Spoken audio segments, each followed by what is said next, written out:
Já, velkomin að Rauðaborðinu á Samstöðinni, klukkan 8. Nú, já, við vorum eins og með fréttatíma á þessu tíma, en við erum ekki með hann lengur, en hérna einn fréttamaður, Björn Þorláksson. Velkomin. Takk.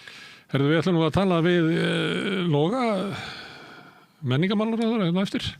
Kannski svolítið fjölmiðlastyrkina. Já. Sem er nú ástæðan fyrir því að við treystum okkur ekki til þess að vera með fréttir. Af því að það er svona fyrir séð að Samstöðin mun ekki fá, eins og ég les allavega tillögur Loga, þá fær Samstöðin ekki styrk. Við fáum vonandi úr því skorið, hvort það sé, með þessu samtali. Heldur að taka upp veskið og bara... Ég veit það ekki. En af því þú spyrir svo heldur að taka upp veskið, sko, það í rauninni sýnir veika blettin á þessu formi. Að þetta er náttúrulega ekki gott að stóru fjölmiðlarnir það sé núna búið að í rauninni kaupa þá til hlýðinni að svæfa þá. Að gera grín að því á Facebook. Logi var hérna í sérstöku spjalli í bókaklúbbi Spursmála hjá Stefáni Einari sem er líklega ekki maður dagsins. Nei. En hann var þar í síðustu viku sem einhver sérfræðingur í Íslandsklukkunni. Það er svona...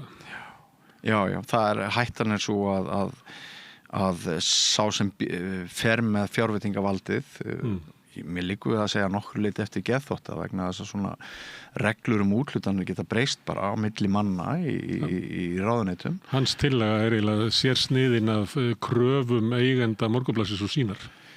Það hafa maður ekki bent á það og honum tókst að sem sagt, skapa mikinn frið og velvild við sín og Moggan og Ríkisútvarpið en litlir miðlar og nýsköpunarmiðlar eins og þessi, það er mikið logu saman framhaldið. Já, þetta kemur í ljós hérna í spjall okkar við Loga, hann er nú á leiðinni. En þú nefndir að Stefán Einar er ekki maður dagsins. Það svona fer eftir í hvaða skilning maður leggur í það. Hann er umtalaðasti maður dagsins. Já. En það er ekki í dygðarlegu tilliti. Nei. Þetta er mjög áhugavert. Þetta byrja með því að Hjálmar Heiðdal hann birtir brot úr samtali þeirra þriggja ekki Hörður Ægisson á Vísi, Gísli, Valdór heitir það ekki? Í Þjóðmálum. Þjóðmálum, já. Þetta er svona hópur sem hefur verið að ég hlusta á þetta fyrir einhverju síðan sko, ég gafst nú upp á þessu. Já. Þetta forvildilegt því að maður náði svona hvernig er talað í bakherbergjum hérna Valhallar þegar enginn heyrir og fátítt að það sé bara mikrofónin í gangi og menn eru byrjar að staupa sig svolítið. Já. Þannig að verður losnar málbeinið og þá kemur náttúrulega ljós hvað hérna þessi menn tala ótrúlega illa andstæðinga sína. Já. Það er allir asnar. Já, og vex sífellt á smeginu þeir ganga alltaf lengra og lengra. Já, það er eitthvað sem er skaman að þessu. Þetta er svona Trump-væðing umræðunar. Já, og sko þegar þú ert að tala illa og hæðnislega valdamikið fólk, eins og stjórnmálamenn og aðra slíka. Og hí og kóngin, það er svona klassist. Já, akkurat. En núna eru þeir að hjóla í Nönnu Rögnvaldsdóttur, matgæðing. Og þeir eru að gera Stefán Einar er að gera grína því hvað hún hefur lést mikið honum finnst að trúverðuleiki hennar sem mannesku sem skrifa matabækur sér þar með farin og líkir henni við færeist skerpikjöt og það eru þau ummæli þeir hlæja þarna já þeir hlæja með sko. Já.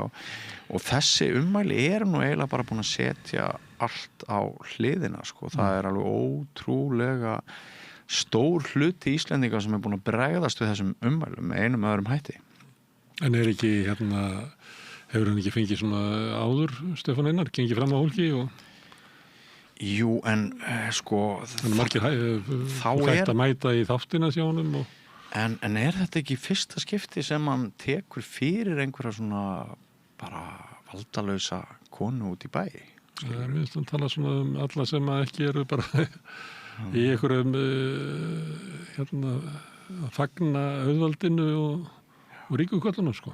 Eiríkur Örn Nordal, rithöfundur á Ísafirði, hann er búinn að tjá sig þetta, hann segir að segja með ólíkindum að menn eins og Stefán Einar séu ekki allir bara með sitt hlaðvarp niður í kjallara hjá mömmu sinni að hérna vísa til stöðu hans í fjölmiðlaheiminum hann náttúrulega, ef ekki að segja hann sé helst að skrautfjöður Morgunblaðsins. Já, þetta er eiginlega eina sem þetta er að benda á að Morgunblaðið hafi bætt við sitt prógram eftir að fengi ríkisstyrkinn, þannig við getum sagt eiginlega að þetta sé gert með stuðningi ríkisvaldsins, spursmál.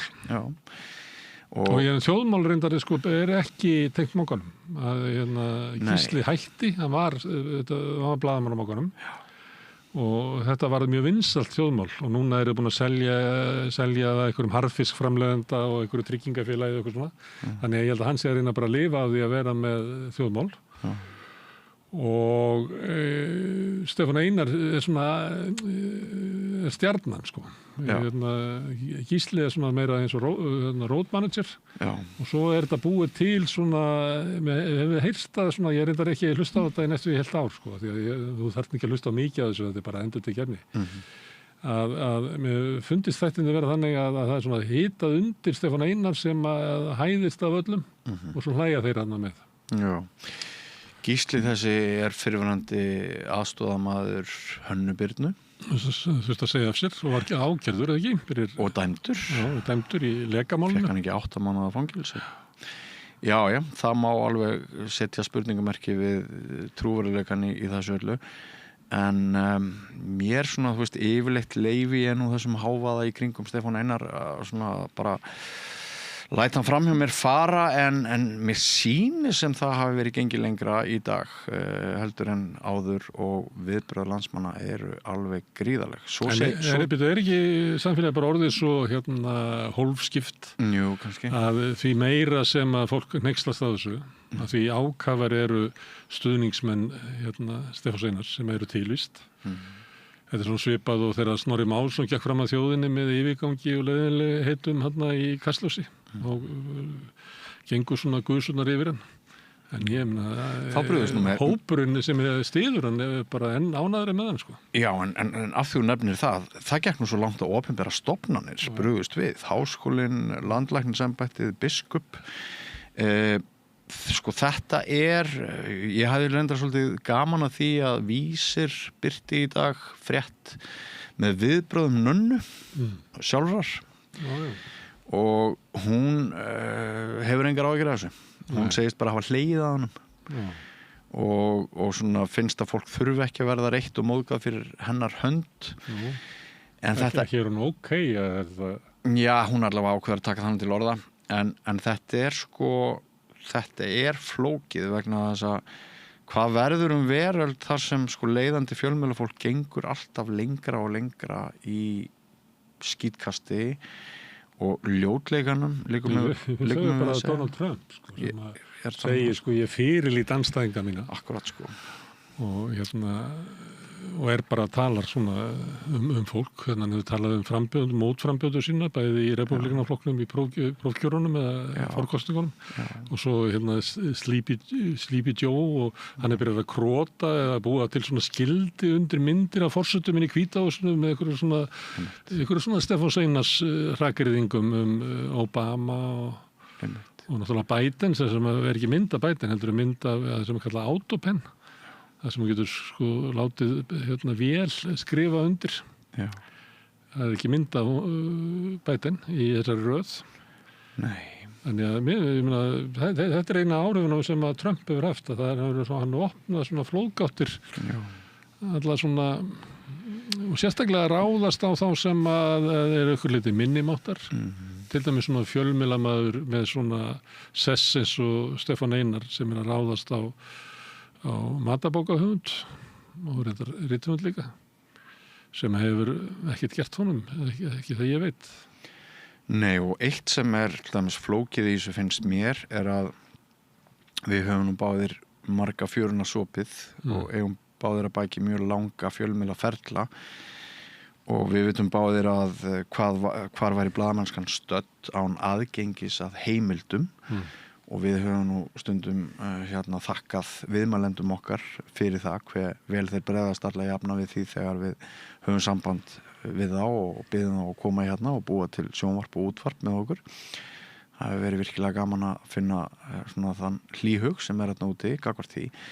Stefán Einar, hann kvartar mikið undan því að nú sé fólk hætt að koma í þáttinn til hans. Skiljanlega myndi ég nú segja. Já, þú segir nefnilega skiljanlega og þannig að hann að grafa gröf sem kannski gæti haft að einhverju leyti fordæmisgildi eða stefnumarkandi ef það verður nýja sagan það að allir blaðamenn séu meira og meina einhverju skítælar. Nei, það eru náttúrulega þá verður ekkert léttara fyrir stéttina að fá fólk til þess að svara gaggrínum spurningum og svona. Það er náttúrulega eru skítælar meðal blaðamanna, það er ekki allir blaðamenn góðir, sko. Nei, þetta er eins og ég vant að pípara, ég spurði eitthvað bendaðar að góða pípara, ekki gera ráð fyrir allir pípara sem góðir. Nei. Ekki gera ráð fyrir allir blaðamenn sem góðir. Það er bara, en ég meina fólk verður hort á þættin hans og ég meina ef þú ert Þú hefur mætt til hans, hvernig gekk það? Ég var manna ekki, býttu hvað var með mér aftur? Það var eitthvað svona með mér sem að mér fannst svona ágætt að hafa, þannig að við gátu, það var nú bara svona eitthvað frétti vikunar og ég, það var ekkert að fara að blammera mig neitt, sko. En það, oftast ég það ekkert, ég náttúrulega hef mikla reynslu og svona, þannig að ég barma mér ekkert yfir því að menn sé að blammera mig, sko. Nei. En það var ekkert svoleiðis. Við vorum að ræða eitthvað mál og mér fannst það svolítið, sko, fyndið að að sá sem var með mér sem að maður svona ætla fyrirfram að hefði verið með andstæða skoðun að við vorum svona nokkuð sammála, ég man ekki alveg hvaða mál þetta var, ég man bara eftir því að þegar ég heyrði að það var að fara að gerast þá fannst mér bara gott og þá bara teikaði ég, sko, hinn mannin sem var óvænt sammála mér þannig að mér finnst það svona bara Þetta bara hafa gaman að þessu. Já, ég sé allavega á samfélagsmiðlum í dag að sko þeir sem að hneykslast mest á Stefáni Einari sumir eru að draga línu á milli þess að þarna sé nú bara fjölmiðlastéttinni lýst og þetta sé allt saman meira og minna drullusokkar. Það er bara ekki rétt. Nei, það er náttúrulega ekki rétt. Það er til dæmis, ég sé það inn á Vísi að þá er til dæmis Jón Ólafsson sem hefur verið kallaður Jón Góði, þegar Jón Vondi er þá Jón Ólafsson í skífunni. Og Jón er náttúrulega kallað Jón Góði af því að hann er með ákaflega fáaða og fallega framkomu og velviljaður í alla staði. Hann segir hérna þetta þætti brottréttarsök upp á RÚV, segir hann. Já. Og það er ekki gott þegar þú ert komin með sko fræg ljúmenni á móti þér. Nei. Sem að eiginlega hallmann aldrei nokkru manni. Nei. Að þegar þú gengur fram að þeim og þeir stíga fram til þess að tala að þetta reka þig. Já. Þá ertu búin að stíga ofan í eitthvað hundakúk, sko. Það spyr okkur líka á hvaða leið Morgunblaðið er. Morgunblaðið sagði upp svona grandvörum blaðamönnum með frjálsar skoðanir núna fyrir áramótin. Virðist alltaf leggja meir og meiri áherslu á svona eitthvert ofsa trúboð. Þetta borgarlega blað sem að sum okkar telja hafi verið gefið út áratugum saman þótt að væri þetta alltaf einhver sjálfstæðisflokks slagsíð á því. Það er ekki bara það megi muna fífilsinn feguri, það gæti sokkið í sæ. Ég meina, sko, ritstjóri Morgunblaðsins Davíð Oddsson sem er eiginlega kóngurinn í þessu að lítil lækka andstæðinga sína með ykkur svona háði. Já. Veist, með Jóhönnu Sigurðardóttur að hún líti út þessu alvor út úr hól og ég meina sjálfstæðismenn hafa alltaf klappa fyrir svo hlegið og slegið sér á lær og verið svo ánægð með þetta. Stefán Einar er bara að ganga inn í ákveðna hefð sem er í Sjálfstæðisflokknum. Með fjölmiðlastyrk frá Loga. Með fjölmiðlastyrk frá Loga og þess vegna ég byrjaði að hlusta á þetta fyrir einhverjum síðan sem að mér varst að vera svona ákveð nýjung í þessu að heyra það að því ég hef heyrt sko sjálfstæðismenn hvernig þeir tala. Og ég lísti ekkert í mann, þú veist að þegar ég satt við næsta borð og var að hlusta á það og ég hefði aldrei heyrt fólk tala í eftir illum annað fólk eins og þennan hóp. Það var bara innst í kjarni Sjálfstæðisflokksins. Og mér upplifði að ég yrði að fara heim í sturtu eftir. Og þegar ég var ungu maður þá var það svona leikur sko, að þú mátti tala illum fólk og þú varst fyndin. Það var svona, þú veist, þú væri ýmsu vanur. Já. En hvernig er talað af mikilli fyrirlitningu og þú heyrir það raunverulega í oft tóninum hvernig við talaðum andstæðinga. Þetta er allt saman meira og minna landráða fólk. Þetta er ótrúlega heimst fólk. Við ræddum það nú fyrir svona ári síðan og kannski 2 árum en ég hef nefnt að hlusta á þetta. Þá tók ég út þessu oft dæmi það hvernig ég var talað Ásgeir Brynjar Torfason í þessu þætti í þjóðmálum. Það er bara vitlausasti maður sem bara hefur skriðið á Íslandi. Já. Þetta meikar eitthvað sens sko. Nei. En það er bara einhver stemming að inni að svona er að tala þá sem að ekki eru til þess að þjóna þínum herrum og það verður notað þú ert að grafa undan með öllum tiltakum ráðum. Þú rekur þetta upphaflega til Davíðs. Ég meina, hann var, ég meina, mannstu ekki þetta ræðarann hans á landsfundi, það voru meira minna svona. Já. Og þetta, og aðdáun sjálfstæðsflokksmanna, gagnvart Davíð, einmitt fyrir þetta. Og takmarkalaus. Og þeir, þú veist, fundu, og ég meina, þegar Bjarni Benediktsson var að reyna að vera fyndinn svona á sambarlegan hátt, og hafði þetta bara ekki í sér. Kannski það ekki bara nógu illgjarn, kannski ekki nógu fyndinn, ég veit það ekki. Hemma Gunn-þættirnir þegar við erum öll að hlæja að Davíð Oddssyni í beinni útsendingu með Hemma, þessi viðtöl eldast ekki vel. Það alltaf, einmitt eins og þú nefnir, í nasti, gengið mjög langt oft í kynjafyrirlitningu og öðru slíku. Þannig að já. En sko, maður spyr sig af því að það er að verða 3 ár síðan Fréttablaðið féll. Já. Og hvað rosalegu tími það? Já, og ég var einmitt að rifja það upp núna þegar ég var aðeins að undirbúa viðtalið við Loga, að Sigmundur Ernir og Jón Þórisson hjá Torgi, þeir kenndu nú Ríkisútvarpinu að nokkru leyti örlög Fréttablaðsins og auglýsingasölunni þar og eins og við náttúrulega vitum báðir og verður rætt hérna við Loga að auglýsingafé leita náttúrulega úr landi sem aldrei fyrr og lífsbjargir fjölmiðla eru bara litlar sem engar í dag að þá hérna voru þeir að skjóta fast við fall Fréttablaðsins á Ríkisútvarpið og nú bara 1 blað eftir. Það ekki á batavegi, getum maður sagt, það ekki á góðri leið. Ríkisútvarpið fær að malla áfram með alla sína peninga. Sér styrkir sko ríki líka útgáfu Viðskiptablaðsins. Já, svo sem það. Sem held ég að sé með 7 dálka í hverju blaði. Nafnlausa. Og ég held að sumir eru opnur sem eru meir og minna eins og uppblásnir staksteinar sem að snúast það að hæðast að þeim sem ekki, þú veist, bera hag auðvaldsins fyrir brjósti. Allir sem að, getur verið talsmenn leigjenda, getur verið eitthvað sem að bara efast bankasöluna eða hvað sem allir sem að rísa upp gegn auðvaldinu, fá yfir sig þetta sama hæðni og ótrúlega ófyndið. Í þetta fer og þeir reyna að gefa út 7 dálka í hverju blaði eru aldrei finnir. Nei, í þetta fer opinbert fé, nafnlausa rætna dálka blað sem hægt og rólega siglir lengra og lengra frá almenningi. Eins og Viðskiptablaðið? Nei, eins og Morgunblaðið. Já, ég ætla að taka Viðskiptablaðið. Viðskiptablaðið sér að við séum í viðskiptum, þeir hafa aldrei skúpað neina í viðskiptum. Ég held að þessi búið að gefa út í 30 ár. Þetta bara þjónusta við viðskiptalífið, þannig að þeir segja aldrei neina fréttir, sko. Og svo eru svona, hvað maður að segja, kyrrlátir, húsbónda, hollir héraðsmiðlar út á landi sem njóta góðs af þessum styrkjum, en það verður ekki séð að þetta fé fari með beinum hætti í framfærir og uppbyggilegri fjölmiðlun. Það enga nýsköpun og svona, við höfum verið að benda á þetta hér, það svona nýrri miðlar. Til þess að ef þú myndir bara horfa á þetta út frá svona menjulegu svona atvinnuuppbygginga sjónarhorni, þá verða nýstörf til hjá nýjum aðilum og litlum aðilum.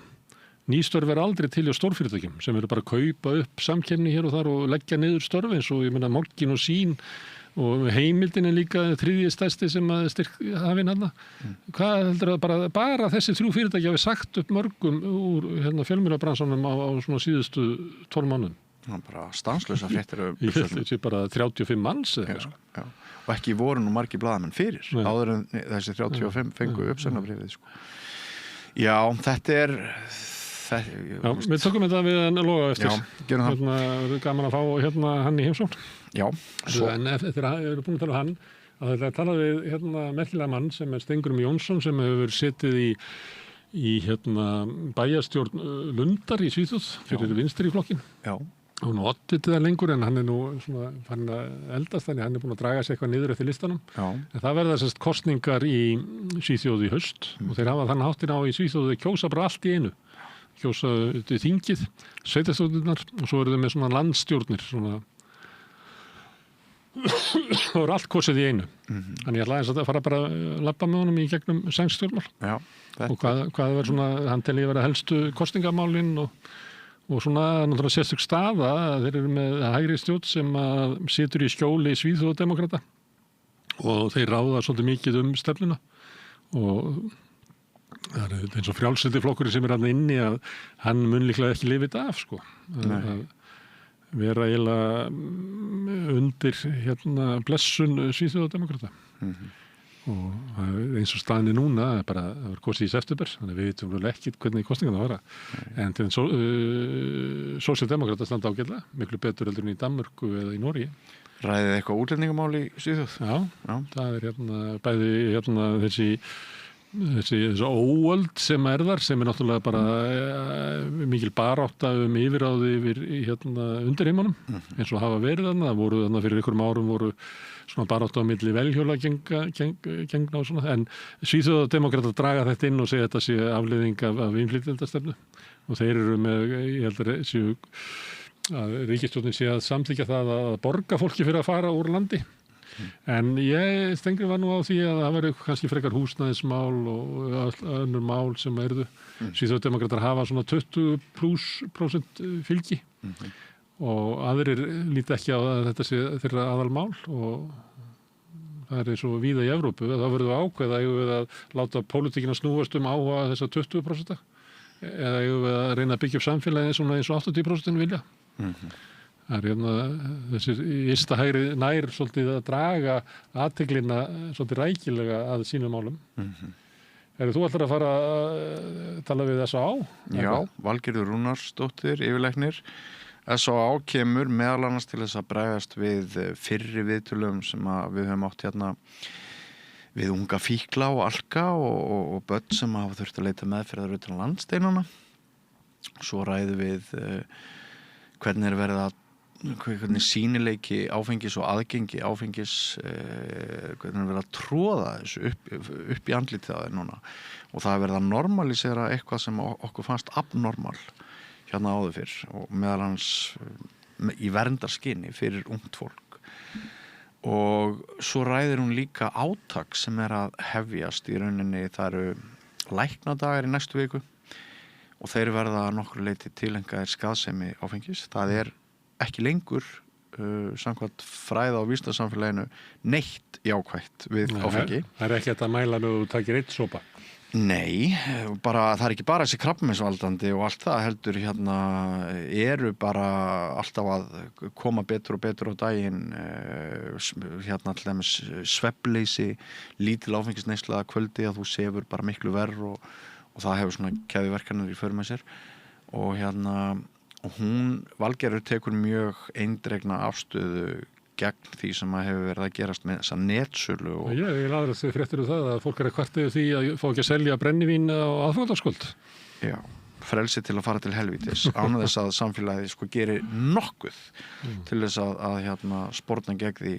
Þetta er svona heimsenda stemning Ég held að ef það spurt, almenningur spurður þá hann ekki hlindur þessum netsölum Það held ég ekki. Þau bara láta alltaf þannig og svo stjórnmálastéttin alltaf svolítið svag fyrir bröskurónum og þannig að til dæmis ef þú spyrðir verið með íbúakosningu í einhverju hverfi eða að hafa krá í hverfinu þá er meirihluti sem segir nei. Því almenningur veit alveg hvað áfengi er. Ég er sammála þessu. Ég held að samfélagið sé á allt öðrum stað heldur en mógularnir sem eru að íta á ykkur áfengi allstaðar. Og því miður þá verður bara stjórnmálin eldið alltaf. Eins og þetta sé aðalfrelsið sé ekki að vera frjáls undan áfenginu heldur að ég geti selt fíklum áfengi. Ég tók þessu saman að konun í Bandaríkjunum og ég fannst allt í lagi að taka hana til Íslands af því að sömuleitið hafa Bandaríkjumenn drukkið svipað á við. Það er svona svipað svona magn og dreifing og eitthvað fleira. Og það rannsóknin sýndi það að 85% af öllu áfengi sem selt fer til áfengisjúklinga og þeirra sem eru í hættulegri ofneyslu. Wow.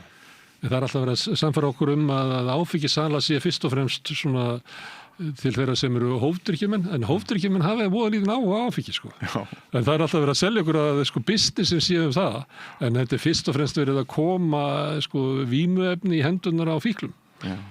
Og Evrópubúar eru þeir sem drekka mest. En það eru blikur á lofti í Evrópu, til dæmis Þjóðverjar, drekka miklu minni bjór, heldur en áður.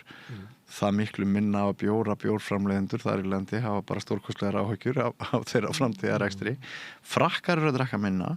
Þeir eru líka, frakkar eru að ég bjóða þeir smá tíma, að þeir eru að reyna að vinna á móti, þeir eru með alls konar reglur. Ég held að það er ekki í Frakklandi þar sem að verður að hafa áfengismælinn á lyklakippinni fyrir bílinn. Já. Þeir bönnuðu áfengisauglýsingar í menningar og íþróttaviðburðum. Þannig að þeir hafa verið með alls konar aðgerðir. Þeir hafa miklar áhyggjur af þessu því að það sem að breytist að þú gætir haldið að fólk drekkur eins og var í gamla daga, eins og það drukki í sveitum, en þegar að fólk flytur í borginna þá byrja allir að drekka svo Bretar, sko. Þannig að það gengur fram af frökkunum að sjá fyllir í það, sko, og við viljum þetta ekki. Nei, en að þú nefnir Breta, Valgerður nefnir eina þjóð í þessu viðtali sem að ég vonast til þess að bara þeir sem eru að hlusta eða horfa á okkur að þeir horfa á allt viðtalið, en hún nefnir Skota, sérstaklega sem þjóð þar sem áfengisneysla er að aukast.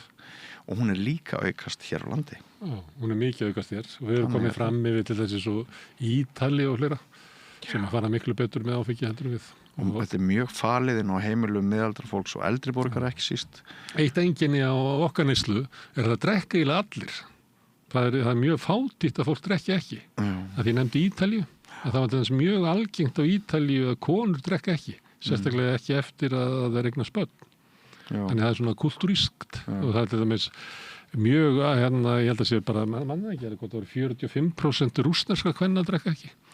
En það eru bara eitthvað 5% íslenska kvenna sem drekka ekki, sko. Þjóðmálaþátturinn hjá Stefáni Einari fullir, og Gísla, hann væri allt öðruvísi þáttur. Ég held að þeir bara, það muni enginn láta þetta út úr sér, ódrukkin, sko.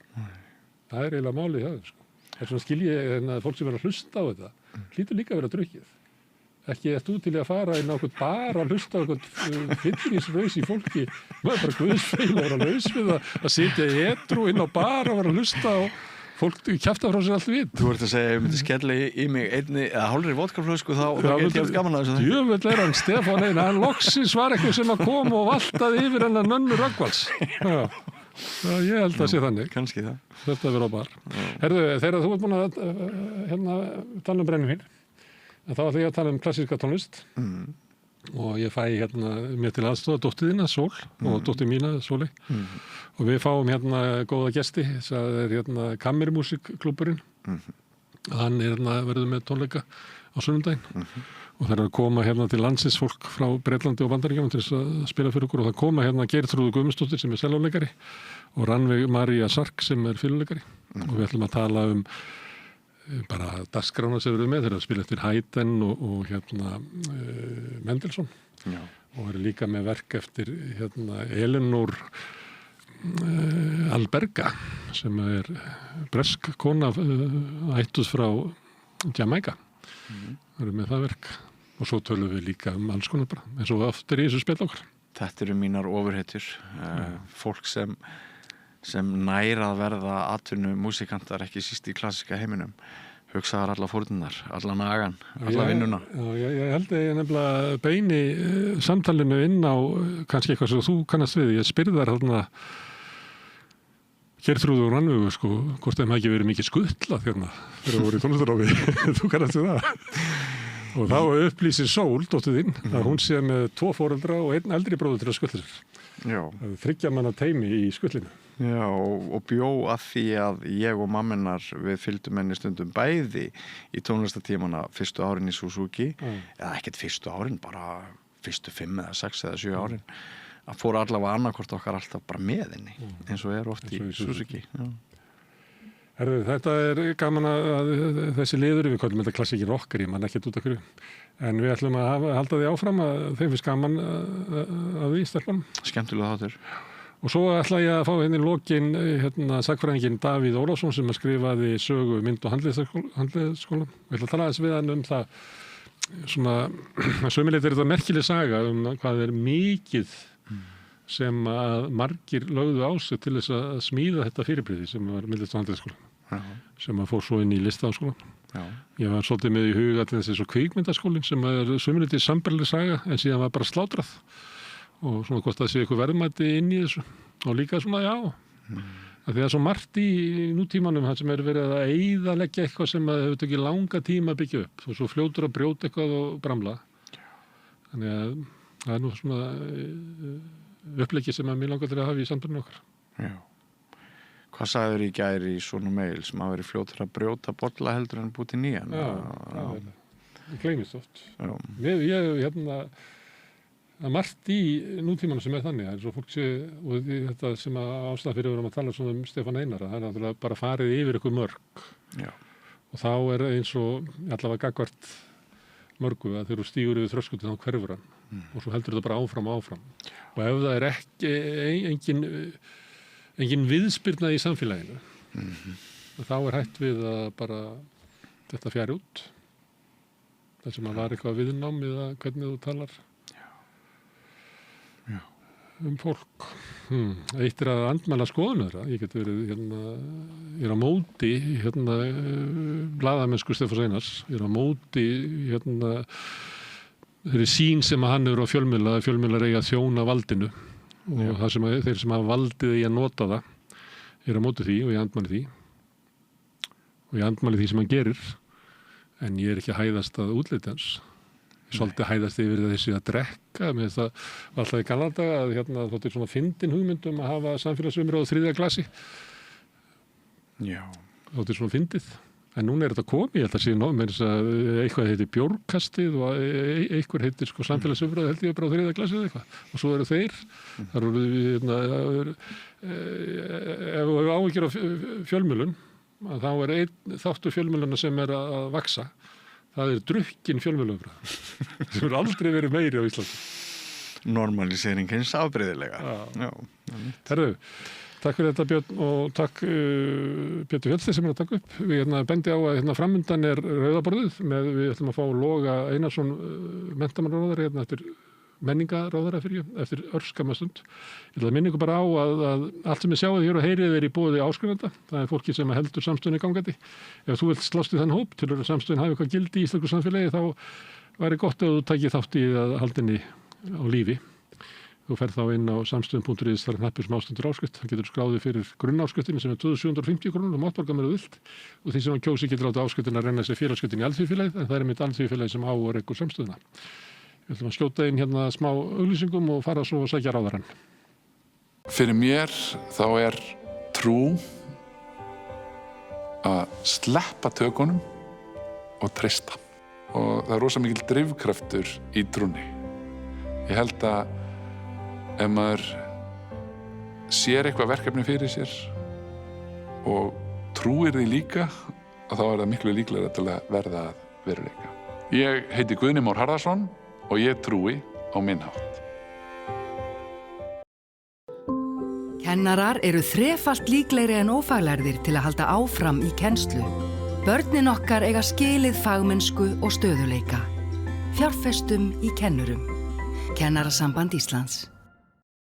Samlokubrauð, maltbrauð, tékkneskt súrdeigsbrauð, brauð ársins, Bernhöfts bakari, íslenskt handverk síðan 1834. Samstaða skilar árangri. BSRB, afl í þágu almennings. Öflug verkalýðshreyfing er lykillinn að öflugu samfélagi. Alþýðusamband Íslands, samstillt barátta í þágu launafólks í meira en heila öld. Þú ert að hlusta á Samstöðina. Róttækt sjónarhorn á atburði dagsins.